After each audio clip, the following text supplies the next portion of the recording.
Now, that was difficult because in his second prime ministership, Churchill was only interested in the bomb. Churchill, already distant from key political issues, now faced another setback when, on the 23rd of June 1953, he suffered a further devastating stroke.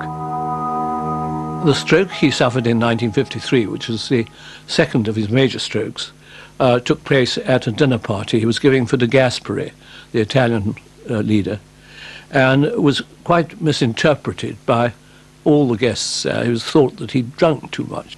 And he was helped up to bed, and by the next morning, when I went into work early, his voice was slurred. He went down to his beloved Churchill to keep on with the work as normal. But it wasn't normal. Of course it wasn't normal. The Prime Minister was severely incapacitated. But once again, the British public were kept in the dark. It was kept secret by the simplest of means. It was announced that he was unwell, he had a cold, and he'd retired from down to Churchill. His principal private secretary and very dear friend, Jock Colville, wrote or got in touch with the two newspaper barons, Lord Camrose and Lord Beaverbrook. The press were his friends, and they did react to a request. I remember sitting in the office at Churchill, and there were no press calls. It was extraordinary how that was managed. News of the stroke was kept from the press, the public, and Parliament.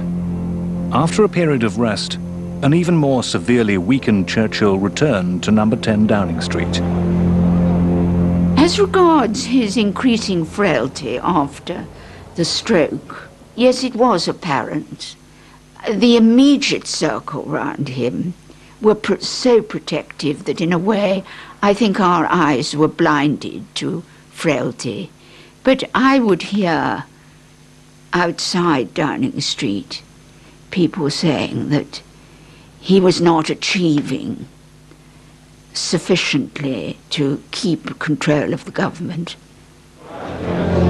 Two things, however, did remain strong. One was Churchill's own determination to stay in office, and the second was the devotion of those who knew and loved him. Churchill himself didn't want to stop working.